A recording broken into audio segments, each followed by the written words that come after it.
panibagong araw, panibagong biyahe na naman mga idol. Makikipagsapalar na naman tayo kay Lala Mo. Dating gawi, tinanghali na naman tayo ng gising ngayong araw. Madalas kasi tayong abutin na madaling araw sa mga biyahe natin, kaya talagang mapapahaba rin yung tulog natin mga idol dahil nagbabawi rin tayo sa tulog. Lahat pala ng ina-upload natin video mga idol ay puro late upload tong mga to dahil ini-edit pa natin. Good morning mga idol. Inagahan nga pala natin yung paglabas natin ngayon dahil na-zero tayo kahapon. Wala pala tayong taga-video ngayon mga idol. Hindi nakasama yung anak ko dahil masakit yung tiyan niya. Kinabag yata mga idol.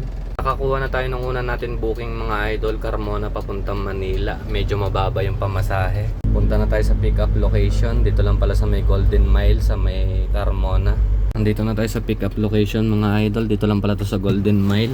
Pinaatras na pala tayo dyan sa may docking mga idol. Mga pineapple juice pala na kinakanaw yung ikakarga sa atin dyan. 500 bucks na yung ikakarga sa atin dyan. 11:30 na pala yun ng tanghali. Aabutin na naman tayo ng hapon dito sa first booking natin. Bago nga tayo kinargahan dyan mga idol, nagantay pa tayo ng mga isang oras. Kaya tinawagan ko si customer na mag-a-add na lang siya ng 200 pesos para sa waiting time. Pumayag naman siya. Paalis pa lang pala tayo dito sa pick up location mga idol. Papunta na tayo sa drop off. Punta ng Manila to mga idol. Ang layo pala ng drop off ay 36 km.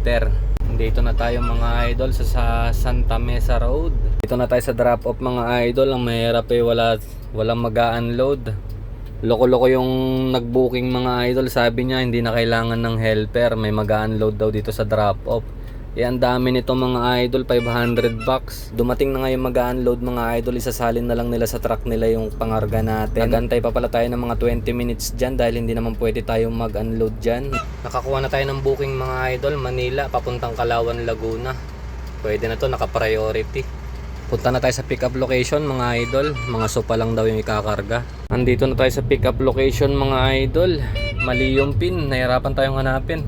Mga sopa at kama at lamesa pala ikakarga sa atin dyan. Ang sabi nga ni Idol dyan ay sigurado ay mapupuno itong truck natin, kaya malabo ng masabayan. Pero okay lang mga idol dahil naka-priority itong booking na to. Sumugal na naman tayo sa biyaheng Laguna dahil napakaganda rin kasi ng pamasahe. Padilim na naman mga idol. Malayo-layo pa tayo. Ginabi na nga tayo. Andito na tayo sa drop off mga idol. Ang bababa ng puno dito tsaka wire. Puro galos na naman yung truck natin. Nalo ako na mga idol. Mga idol, tapos na din tayo mag-unload. Natagalan tayo mga idol dito sa Nagkarlan.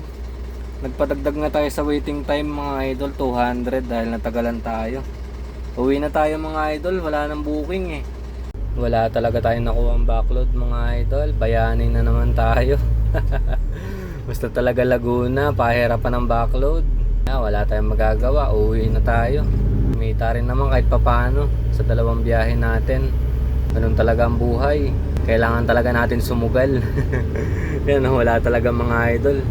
Wala talagang booking. Ang oras na, mag-alas 11 na. Kaya to, uwi na tayo.